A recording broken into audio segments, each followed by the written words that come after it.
What is the paradox about the battle of talent across the globe? The paradox is that demand for talent is rising, but borders are closing as of now. Why skilled migration holds such economic importance? It is much more than just filling the labor gap. And where is currently India situated in whole of this global battle race for talent? India is supremely situated, being the largest exporter of talent at present and holds a lot of potential but challenges as well. While economies across the world are demanding more and more skilled talent, the border restrictions are locking the opportunities out. The Bloomberg report clearly highlights that the young skilled talent is facing a hard time because of the border restrictions that are rising, and it is going to have a clear impact across the global economy. Hello everyone, welcome to Vajram and Ravi's Flash News. My name is Shubhangi Singh, and today we are going to understand that why the world is closing its borders when it needs skilled migration to innovate, to develop and to move ahead, and which are the countries are going to get the benefit and which are the countries are going to lose out. And we are also going to understand where India stands in all of this scenario. So if we talk about the given migration, we have to understand at present we are seeing a time where there is a battle of talent. Now when I talk about battle of talent, I am basically referring to the fact that across the world there is demand and there is competition as well when we are talking about hiring skilled workforce. But at the same time, the paradox is when there is demand, the global economies itself, be it US, be it EU, they are restricting themselves and they are increasing border restrictions. So they want skilled workforce, but their borders are closed. And that is why this is a time where global economy is looking towards a downwards graph, especially in terms of innovation and development. The key point that we need to understand here that the global economy is not just dependent on trade or just the capital inflows. It is also very much dependent on the skilled labor mobility. As I explained the paradox, the skilled labor mobility is being restricted at this given time. And what is the repercussion? The repercussions lies in the fact that migration is crucial for innovation, addressing labor shortages in aging populations or declining populations, and also when we are talking about economic benefits such as remittances. That is why we are calling this time, and the Bloomberg report has also highlighted that this is the time that we are seeing a battle for talented, and the battle is emerging from the countries within itself. Now let us try to understand this better through a given data. If you see here, you will be able to find the percentage of migrant population in the given continents. If you see the number, Northern America continent, you will find the migrant population is almost 15.9%.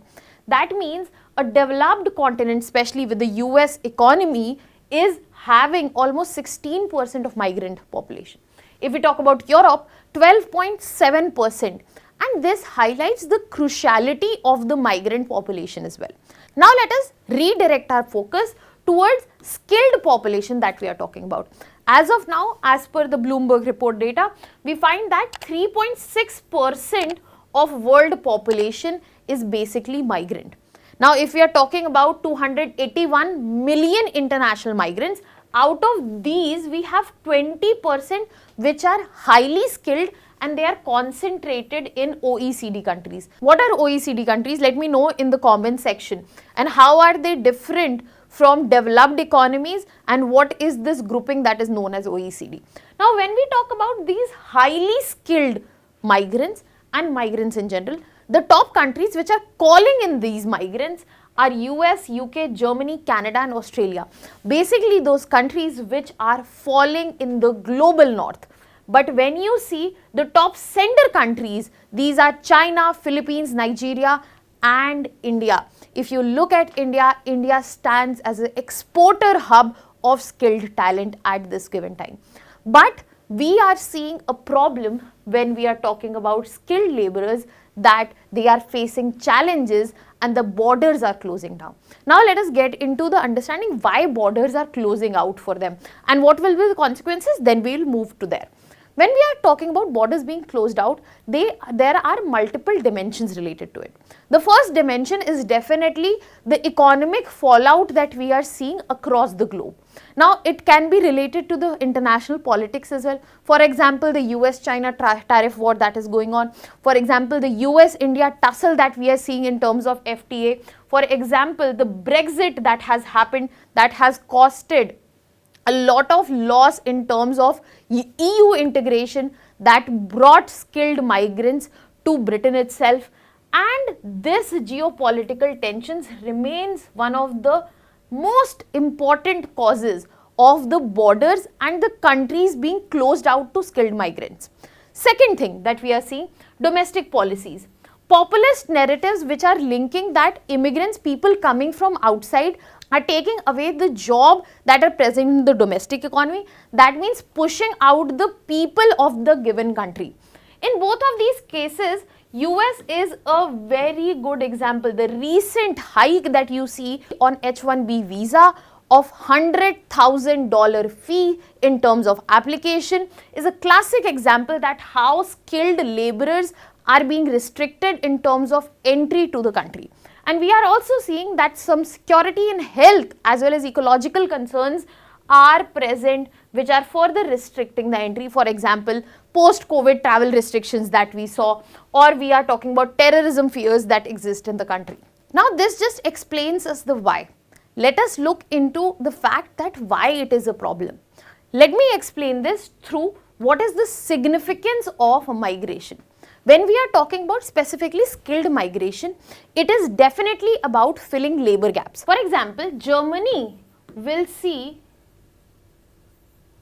shrinkage of 30% of workforce population by 2040 because of the aging population that is existing there. For example, Germany is going to see shortage of 7 million workers due to aging population by 2035. If we are talking about Japan, Japan is at the loss of almost 30% of its workforce by 2040. Now, when these labor gaps are to be filled, migration and specifically skilled migration plays a huge role where it will be able to support such advanced economies in making sure that their growth goes on.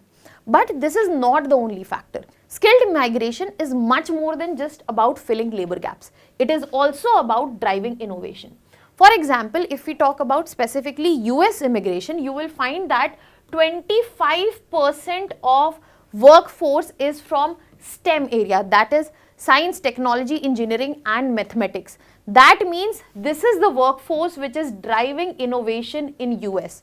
If we talk about immigrants, you will find that 45% of Fortune 500 companies are founded by the immigrants itself. So that means the skilled migration that is happening in US, it is facilitating its economy big time, and that should be realized not just for the immigrants but for the economy itself. Another example here is when we are talking about India as the export hub of skilled workers, then we get to see Indian origin CEOs at present, be it of Google, Microsoft, Adobe, they are demonstrating that what is the impact of talent across the globe no matter where their origin is from. Apart from innovation itself, you will also get to see that skilled migration has a direct impact in terms of remittances to the sender countries itself. That means the receiver country is not the only one which is being facilitated, it is the sender country as well which is getting the economic benefit here. For example, if you talk about India, we are recipients of $125 billion, and this is a huge support to the domestic economy as well. It helps us in terms of forex, it helps us in stabilizing rupee, it helps us in contributing to the domestic economy as well. If you look at the data of World Bank for 2024, you will find that total global remittances crossed $860 billion. And that means the skilled migration is also facilitating global economies across through remittances. So that clarifies the fact that skilled migration is much more than just filling the labor gaps, and the numbers are in the clear support. So if a country is blocking out global talent, immigration, skilled migration, then it is blocking out its own growth. And it has as much effect on the country itself as it will have on the people who are looking for jobs and their opportunities are being locked out. So the whole point of explaining to you that the situation in the globe where there is demand for talent, there are people who are ready to serve the talent, but the situation is being made in such a way that they are not there to facilitate that growth. And that is a problem, especially for youth at the global level, because we are going to see a lot of fall in the numbers for global economies and also youth unemployment at the global scale itself. Now let us move ahead and understand how we are looking at countries in terms of global talent race. Simply, there are two bifurcations. There are countries who will come out in the advantage and reaping the benefits of skilled migration, be it Canada, which has facilitated skilled migration through points-based system or express entry, UAE, the golden visa program that India has also signed up for. Then we have Singapore, which has fast-tracked tech talent. That means these countries are the classic example which are facilitating skilled migration so that they can have the advantages of it. But there are certain countries as well which are on the other end, because they are going to lose out in terms of economic growth because of the increased border restriction that we are seeing, be it UK that we have seen post Brexit. That means they have lost on the talent that was coming from European Union, be it Gulf state because they have nationalist policies that reduces the foreign opportunities and inflows, African nations which have brain drain to Europe and North America only. US is another huge example which is added into this very list. Now this calls for a simple policy action and awareness that attracting talent, making them facilitated will lead to economic growth, innovation and also international competitiveness. But if you are enhancing border restrictions, that means you are losing out on talent, not only slower the growth, but there will be shortage in critical sectors, you will lose out on innovation and your global influence will also gradually diminish. Now let me know in the comment section that what are your suggestions, that what should especially the youth do in such chaotic times where border restrictions are rising and how that can be facilitated. Can you give me some examples in the comment section? Now let us move to understand that what is the current position where India is situated. If we talk about India, I have already mentioned that it is one of the highest remittance receiver across the globe. It is an exporter of skilled workers across the globe, but it becomes important for us to realize where a lot of it is termed as brain drain only, it is also brain gain. How it is brain gain? When we are receiving remittances, we are getting part of global networks, we are becoming part of global networks, we are getting more investments, our economy is solidifying. So we also have to look and focus on the gain part in terms of development as well. Apart from that, another important thing that from angle of India needs to be understood in terms of export of services, this is giving us facilitation in terms of opportunity. If we talk about demographic dividend, we find that the median age at present is 28.4 years. That means we have the supply which is required in terms of global talent, and if the opportunity is limited in our domestic sphere, we are facilitating it by giving opportunities and facilitation so that the talent can be utilized in the right place and it can also bring us back some remittances. So the focus in coming time would be especially on upskilling, be it AI, healthcare, green jobs, because that is what the global demand is about. We are not only going to focus on demographic dividend reaping the most benefits for our domestic purposes, the domestic economy, but where there are opportunities and where we can become a supplier in terms of services, we are going to target that opportunity as well. Apart from that, we are also seeing that there are certain challenges in terms of border restrictions, be it US, be it Gulf nationalization policy, which are present.